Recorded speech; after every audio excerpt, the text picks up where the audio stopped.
Dayes and I'm here in the gorgeous jewellery quarter in Birmingham. Now you might ask, why am I here? I am here because I want to talk to Paulinah, who is the creator and owner of Dolls of Decadence. It's an awesome fashion brand and I can't wait to find out more. Let's do it.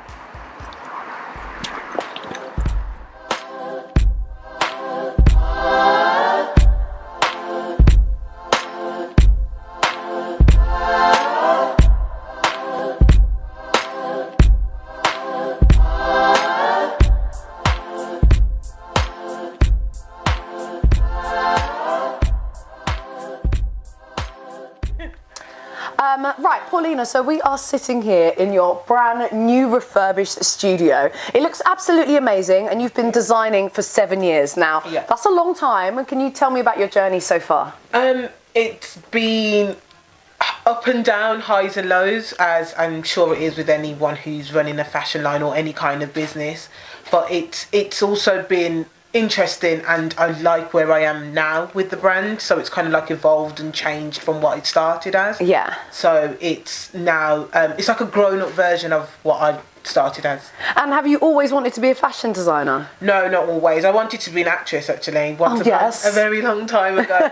So I studied performing arts and dance and was around dressmakers and seamstresses and that kind of thing, and I would be always like, oh, could you make this for me and that kind of stuff. So I thought, oh, you know what, I really like this part of the industry. I was giving style tips to my peers and my friends. So then I went back to college. I studied fashion, did a brief internship But that's interesting. You went back to college to learn some more. Yeah, so I went back to college. I learned I say I learned how to sew. I was probably the worst seamstress in the class. I was like, I used to sit next to the tutor and I'd be like, can you just sew that stitch? Can you just do that one? So she'll finish the whole garment for me at the end. But you've definitely come on a long way. Why don't you talk to me a little bit about the rebranding, because you used to be Dancing Dolls and now you're Dolls of Decadence. Why, and what is the new aesthetic all about? When I first started, Dancing Dolls came off the back of the whole performing arts thing. So I had a lot of customers and a client base in that area. So I predominantly started making swimwear and dancewear and outfits like that kind of thing.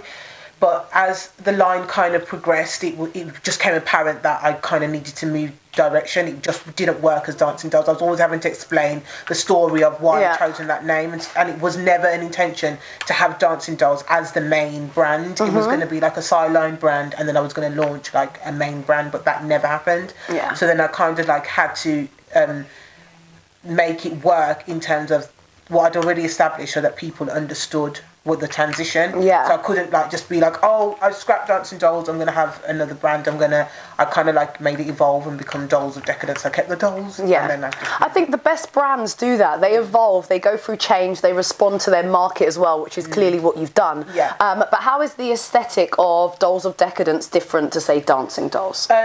Dolls of Decadence, it's almost more grown up. And it's luxury, I like it, yes. So it's more grown up in the terms of the fact of it still has got the urban, sexy, chic kind of vibe, which is what I started off with Dancing Dolls.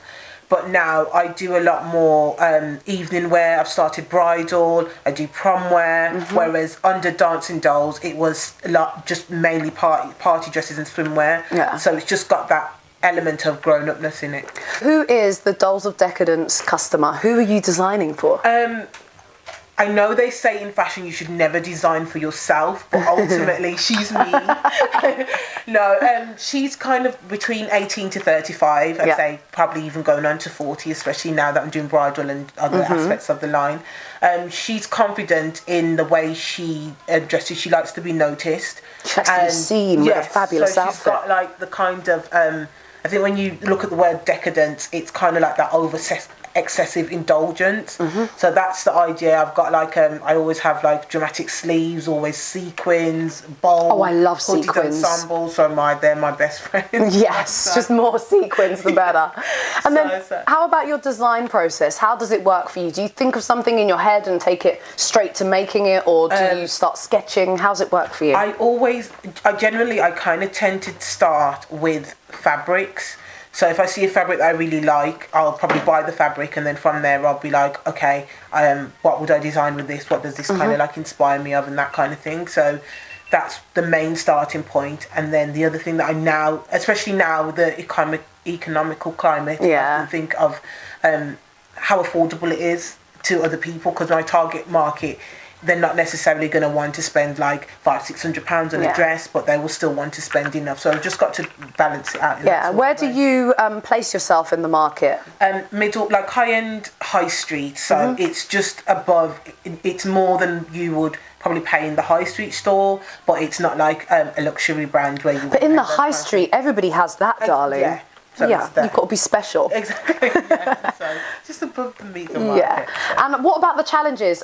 We all know it's really hard to start a business, but then being an independent designer on top of all of that, being from Birmingham, etc. What have the challenges been in creating your business? When I first started, being based in Birmingham was difficult, and it was like everyone was saying, are you going to move to London? Are you going to go to London? That's where all the work is, that's where all the fashion stuff is. But because I'm also a mother, it was like that wasn't really possible. It just didn't make sense, and just wasn't able for me to do. I think now one of the hardest things, and it's still the hardest thing, is being a mother and trying to run the brand. I was going to say, how do you balance that? Caffeine and and lots more caffeine and sequins.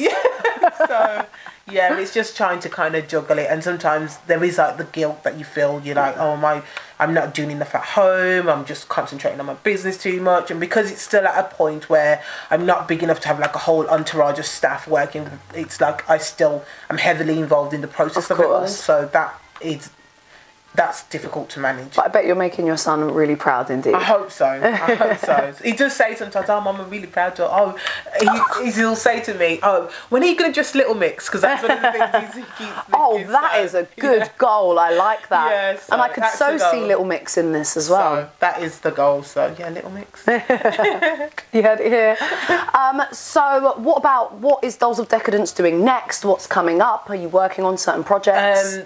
The next 2017 has been like it's been relentless in what I've been doing, and the next project that I've done, I'm going to be doing, which will be in November, will be like the first fashion show or fashion event that I'll be involved in, my own fashion event. So exciting. But it's nerve-wracking. So I've kind of teamed up with a management company, Lotus Event Management, and the event is taking place on the 4th of November at Canalside, Birmingham. Have I got an invite? You've got an invite. Of course you have an invite. So that will be, it's kind of like, I decided to do the event based off a friend who had, she needed a kidney transplant. So I wanted to use my platform to kind of raise awareness, especially within the black community, because it's really difficult to get a donor. So it was just like, use my platform, put it out there, try and get people talking about it, and just helping any way I can. Yeah, so, and fashion for a good cause, it always works really well together. So, that's the hope. And so it's like, trying to use fashion in not just a commercial way, but just giving back to the community kind of thing. Yeah. So. And then what about 2018? What's coming up? What are the plans, the goals? I think for 2018, I try not to say too much, because it's like, sometimes if you don't hit it, it's like, well, you put it out there. Yeah. But I think it's, I'm definitely going to be doing a lot more in the bridal area, just because I've had a lot of interesting people coming to me for that kind of area. I might need a wedding dress. Well, we can make this work. we can do. So, that's one of the main goals that I'm going to be looking to achieve. Obviously, the studio will be fully functioning how I want it to be, and I will be having a few supporting brands working with me. Well, as I said, it looks absolutely amazing in here, and I can't wait to take a little look around.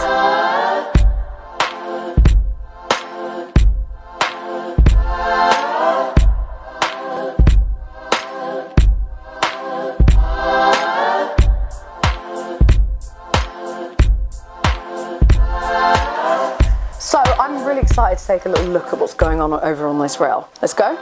Let's do this. You are clearly obsessed with sequins. I am. I am too. It's fabulous. Tell me a bit about this baby. So one of the main things about the line, which I've kind of continued, is jumpsuits, dresses, swimsuits. In every collection I do, I always try to keep that aesthetic. And this is the signature colours, black and gold, of the line. This is actually the first collection as Dolls of Decadence, the full collection. So This is what we're working I like this one. This is like the ultimate jumpsuit. This is the ultimate jumpsuit. Definitely. And what's your favourite piece on the rack? I love this one here. And these, I think those two, just because it's gold and it's sparkly. And It's just, so I think it sparkly. says everything that I want it to say, so it's everything that the brand is about.